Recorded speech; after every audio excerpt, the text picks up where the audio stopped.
ಎಲ್ಲರಿಗೂ ನಮಸ್ಕಾರ. ರತ್ನವಾಣಿ ಯೂಟ್ಯೂಬ್ ಚಾನಲ್ಗೆ ನಿಮಗೆಲ್ಲ ಸ್ವಾಗತ.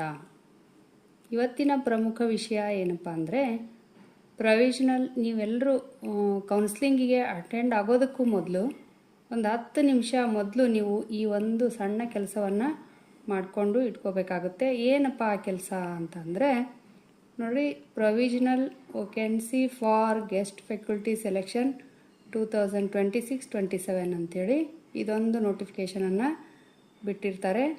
ಅದು ವಿಷಯ ಏನಪ್ಪ ಅಂದರೆ, ಇಲ್ಲಿ ಕಾಲೇಜುಗಳ ಹೆಸರನ್ನು ಕೊಡಲಾಗಿದೆ ಮತ್ತು ಕಾಲೇಜ್ ಐ ಡಿಯನ್ನು ಸಹ ಕೊಟ್ಟಿದ್ದಾರೆ. ಇಲ್ಲಿ ಯಾವ್ಯಾವ ಕಾಲೇಜಿನಲ್ಲಿ ಯಾವ್ಯಾವ ಪೋಸ್ಟು ಎಷ್ಟು ರಿಕ್ವೈರ್ಡ್ ಇದ್ದಾವೆ ಪೋಸ್ಟ್ಗಳು ಅನ್ನೋದನ್ನು ಸಹ ನೀವು ಇಲ್ಲಿ ನೋಡ್ಬೋದು. ನೋಡ್ರಿ, ಜೂಮ್ ಮಾಡಿ ತೋರಿಸ್ತದನಿ. ಗೌರ್ಮೆಂಟ್ ಕಾಲೇಜ್ ಸೇಡಮ್ ಗುಲ್ಬರ್ಗಾ, ಇಲ್ಲಿ ಅರೇಬಿಕ್ 1 ಪೋಸ್ಟ್ ಇರುತ್ತೆ. ಇದೇ ಥರ ನೋಡ್ತಾ ಹೋಗ್ರಿ. ಇಲ್ಲಿ Maharani science college for women Bengaluru, ಇಲ್ಲಿ ಬಯೋಕೆಮಿಸ್ಟ್ರಿ ಈ ಪೋಸ್ಟು 2 ಪೋಸ್ಟ್ಗಳು ಇಲ್ಲಿ ರಿಕ್ವೈರ್ಡ್ ಇದ್ದಾವೆ. ಮತ್ತು government first grade college Channapatna, ಇಲ್ಲಿ 1 ಪೋಸ್ಟು. ಇದೇ ಥರ ನೋಡ್ತಾ ಹೋದರೆ ಸ್ಟ್ರೋಲ್ ಮಾಡ್ತಾ ಹೋಗ್ರಿ.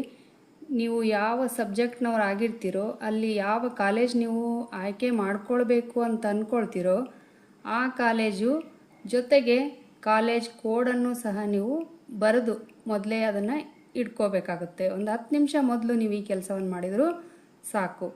ಯಾವ್ಯಾವ ಕಾಲೇಜಲ್ಲಿ ಎಷ್ಟು ಪೋಸ್ಟ್ ಇದ್ದಾವೆ ಅನ್ನೋದು ನಿಮಗಿಲ್ಲಿ ಗೊತ್ತಾಗುತ್ತೆ. ಇದೇ ರೀತಿ ಸ್ಟ್ರೋಲ್ ಮಾಡ್ತಾ ಹೋಗ್ರಿ. ಬಾಟ್ನಿ ನೋಡಿರಿ, ಇಷ್ಟು ಕಾಲೇಜುಗಳಿದ್ದಾವೆ. ಅದೇ ಥರ ಮತ್ತು ಬೇರೆ ಬೇರೆ ಕಾಲೇಜುಗಳು ಎಲ್ಲೆಲ್ಲಿ ಯಾವ್ಯಾವ ವಿಷಯಗಳು ಇದ್ದಾವೆ ರಿಕ್ವೈರ್ಡ್ ಇದ್ದಾವೆ ಅನ್ನೋದು ಸಹ ನಿಮಗೆ ಗೊತ್ತಾಗುತ್ತೆ.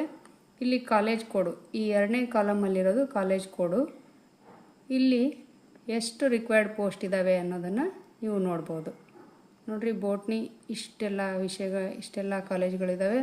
ಇನ್ನು ಬಿಸ್ನೆಸ್ ಮ್ಯಾನೇಜ್ಮೆಂಟ್ ರಿಕ್ವೈರ್ಡ್ ಪೋಸ್ಟ್ ನೋಡಿರಿ, ಇಲ್ಲಿ government RC college of commerce and management Bengaluru, ಇಲ್ಲಿ ನೋಡಿರಿ college I D serial number 101 ಆದರೆ ಕಾಲೇಜ್ ಐ ಡಿ 3 ಅಂತಿರುತ್ತೆ. ಇದನ್ನು ನೀವು ಪೂರ್ಣವಾಗಿ ಬರೆದಿಟ್ಕೊಳ್ಬೇಕಾಗತ್ತೆ. ನೀವು ಮೊದಲಿಗೆ ಯಾವ ಕಾಲೇಜನ್ನು ಸೆಲೆಕ್ಟ್ ಮಾಡ್ಕೊಳ್ತೀರಿ ಆ ಕಾಲೇಜ್ ಹೆಸರು ಜೊತೆಗೆ ಕಾಲೇಜ್ ಐ ಡಿ ಮತ್ತು ಅಲ್ಲಿ ಎಷ್ಟು ರಿಕ್ವೈರ್ಡ್ ಪೋಸ್ಟ್ ಇದ್ದಾವೆ ಅನ್ನೋದನ್ನು ಬರೆದಿಟ್ಕೊಂಡು ನೀವು ಮೊದಲಿಗೆ ಪ್ರಿಫರೆನ್ಸ್ ಕೊಡುವಂಥ ಕಾಲೇಜನ್ನು ಮೊದಲಿಗೂ, ನೆಕ್ಸ್ಟ್ ಅದು ಅಕಸ್ಮಾತಾಗಿ ಆ ಕಾಲೇಜ್ ಸಿಕ್ಕಿಲ್ಲ ಅಂದರೆ ಮತ್ತು ಯಾವ ಕಾಲೇಜನ್ನು ನೀವು ಸೆಲೆಕ್ಟ್ ಮಾಡ್ಕೊಳ್ಬೇಕು ಅದನ್ನು ಸಹ ಥರ ಬರೆದು ಅದರ ಕಾಲೇಜ್ ಐ ಡಿ ಬರೆದು ನೀವು ಇಟ್ಕೊಂಡ್ರಿ ಅಂದರೆ ಸರಿಸುಮಾರಾಗಿ ಪ್ರತಿಯೊಬ್ಬರೂ ಸಹ 5ರಿಂದ 6 ಕಾಲೇಜನ್ನು, ನನ್ನ ಪ್ರಕಾರ 5ರಿಂದ 6 ಕಾಲೇಜುಗಳನ್ನು ಬರೆದು ವಿತ್ ಕಾಲೇಜ್ ಐ ಡಿಯನ್ನು ಸಹ ಬರೆದು ನೀವು ಇಟ್ಕೊಳ್ಬೇಕಾಗುತ್ತೆ. ಯಾಕಪ್ಪ ಅಂದರೆ ಕೌನ್ಸ್ಲಿಂಗ್ ನೀವು ಅಟೆಂಡ್ ಆದ್ರಿ ಅಂದರೆ ಅಲ್ಲಿ ನಿಮ್ಮ ಹೆಸರನ್ನು ಕೂಗ್ತಾರೆ. ಆಗ ನೀವು ಯಾವ ಕಾಲೇಜ್ ಬೇಕು ಅಂತ ಕೇಳಿದಾಗ ಕಾಲೇಜಿನ ಹೆಸರು ಜೊತೆಗೆ ನೀವು ಕಾಲೇಜ್ ಐ ಡಿಯನ್ನು ಸಹ ಹೇಳಬೇಕಾಗುತ್ತೆ. ಕಾರಣ ಏನಪ್ಪ ಅಂದರೆ, ಇಲ್ಲಿ ನೋಡ್ರಿ, ಕಾಲೇಜ್ ಐ ಡಿ ಹೇಳಿಲ್ಲ ಅಂದರೆ, ಉದಾಹರಣೆಗೆ ಇಲ್ಲಿ ನೋಡ್ರಿ,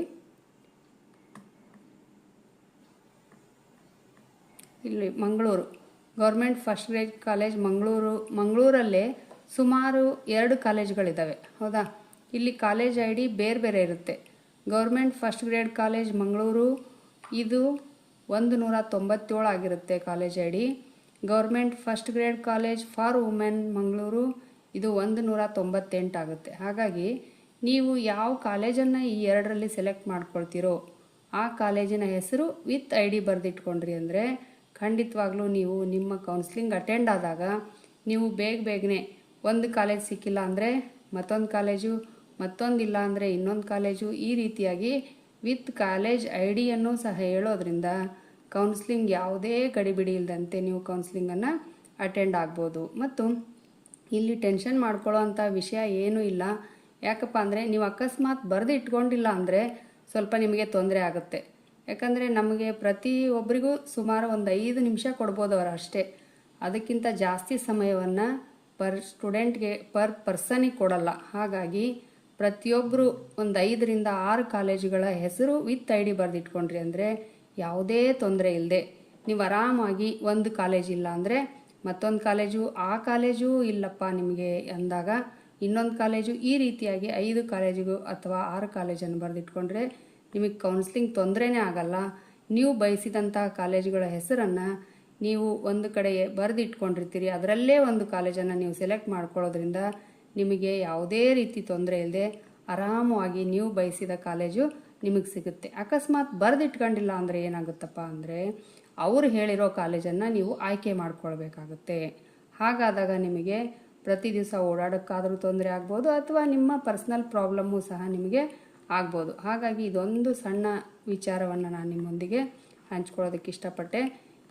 ಈ ವಿಡಿಯೋ ನಿಮಗೆ ಇನ್ಫಾರ್ಮೇಟಿವ್ ಅನಿಸಿದರೆ ದಯವಿಟ್ಟು ನನ್ನ ರತ್ನವಾಣಿ ಚಾನಲನ್ನು ಸಬ್ಸ್ಕ್ರೈಬ್ ಮಾಡಿಕೊಳ್ಳ್ರಿ. ಹಾಗೆ ನನ್ನ ಮುಂದಿನ ವಿಡಿಯೋಗಳು ನಿಮಗೆ ಏನೇ ನಾನು ವಿಡಿಯೋಗಳನ್ನು ಹಾಕಿದರೂ ನಿಮಗೆ ತಕ್ಷಣ ನೋಟಿಫಿಕೇಷನ್ ಬರುತ್ತೆ.